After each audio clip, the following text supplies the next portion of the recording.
¿Puede Porqui López Aliaga comerse a la derecha para las elecciones del 2026?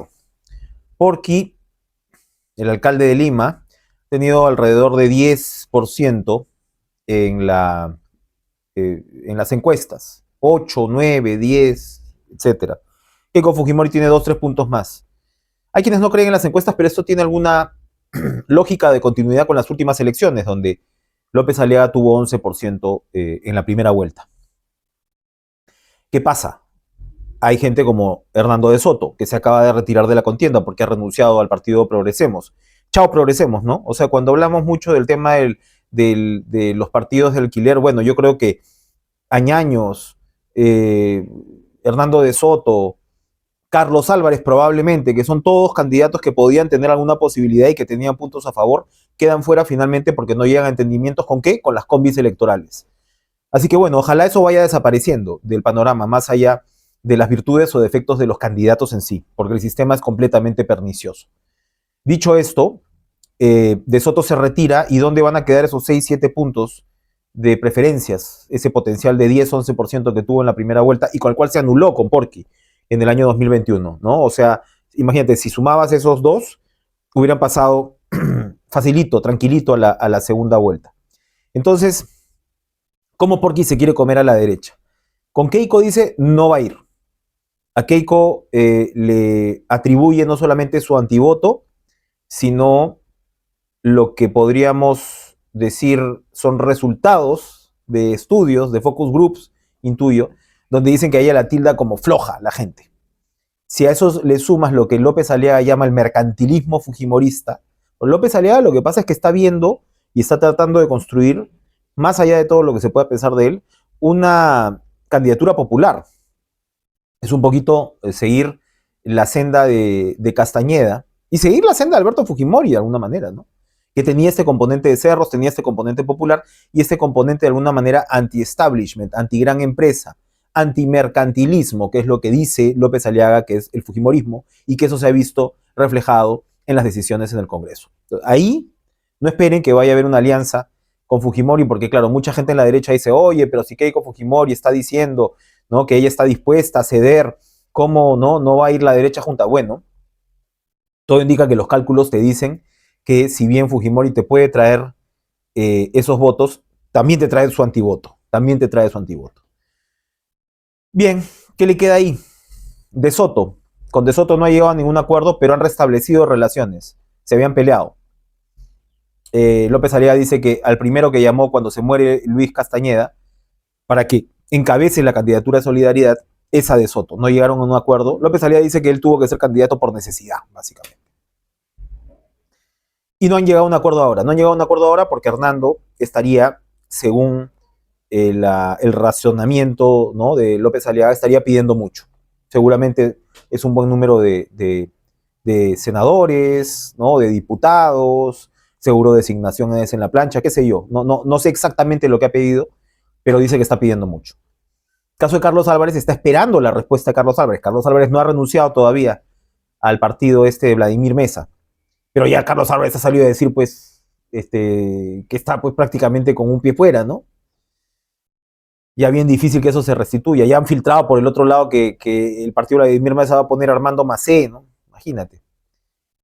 Y entonces es muy probable que Álvarez quede suelto en plaza y la idea de Porqui es sumarlo como el zar contra el terrorismo urbano. Ese es el concepto que están manejando. No se suma a ningún partido, ¿no? Y ni siquiera puede ser, Hernando no lo sería si llega un entendimiento del futuro, y Carlos tampoco, candidatos al Senado o a diputados, porque este plazo, o sea, si tú estabas en un partido y querías postular por otro como invitado, porque tienes un 20% de invitaciones, si querías hacer eso, como invitado a las listas parlamentarias, ¿sabes?, porque ya no va a haber invitados en la plancha, toda la plancha tiene que ser de tu partido. Si querías hacer eso, tenías hasta el 23 de diciembre para haber renunciado. Ya fue, chao, ya no pueden entrar.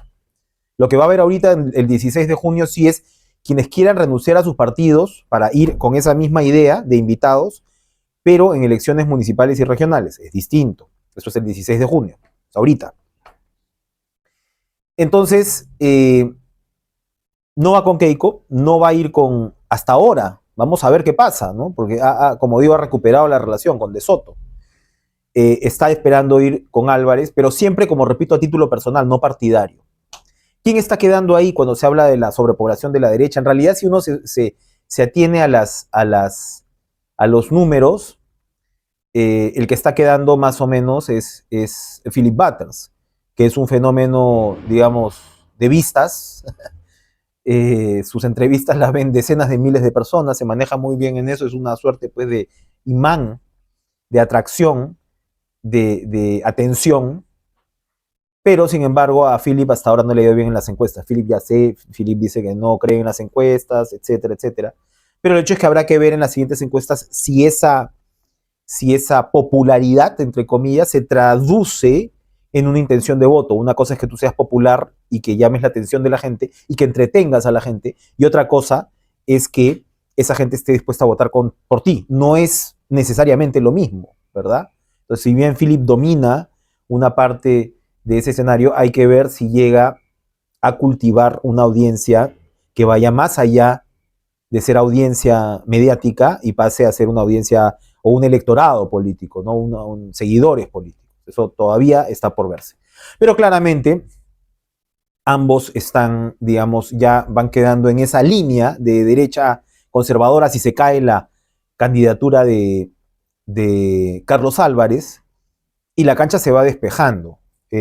Hay que ver también, bueno, ya hay el centro y gente como Chiabra, por ejemplo, gente como Molinelli. Uno se pregunta si podría llegar a sumar, todos tienen sus propios partidos. Entonces vamos a ver si ahí López Aliaga aceptaría eso, porque ya estamos a la vuelta de la esquina para escribir alianzas, ¿verdad? Vamos a ver entonces qué es lo que ocurre por ese lado, la guerra entre López Aliaga y Butters, que es una guerra civil prácticamente familiar. Vamos a ver hasta dónde queda. Pero ahí hay un punto interesante. Por un lado, López Aliaga ha salido en los últimos días a dar propuestas y no deja de ser interesante. Lo hizo en un discurso en el Colegio de Ingenieros por el Día del Ingeniero, donde soltó propuestas de energía, minería, en fin, acuicultura, es decir, infraestructura, y entonces, claro, está hablando del tema. Se ha movido con el alcalde de San Salvador en los últimos días para mover el tema de seguridad. Muchos pensamos que es populista el tema de trasladar presos a El Salvador, pero bueno, son temas que se van moviendo en agenda y demuestra que tiene una capacidad para, de alguna manera, formular un plan de gobierno en la cabeza. No deja de ser interesante, pero por el otro lado tiene un acento súper conservador, ¿no? Súper conservador. Él se refiere a su derecha como derecha y me dijo, si quieres, extrema derecha, ¿no? Pero cristiana. Entonces, por un lado, el tema cristiano le mete algo interesante, que es, le mete pobreza, le mete cerros, le mete, digamos, solidaridad y empatía con el otro, que es algo que parece estar perdiéndose en la derecha. Y es interesante, es bien interesante en un país con 30% de pobres, 70% entre pobres y vulnerables, y no estamos hablando de lo esencial, que es cómo vamos a hacer para revertir la pobreza, más allá del discurso, que ya está instaladísimo en el Perú, de la inversión, ¿no? Y que nadie puede estar, creo, en desacuerdo, casi nadie podría estar en desacuerdo con eso, pero ¿qué más vas a hacer?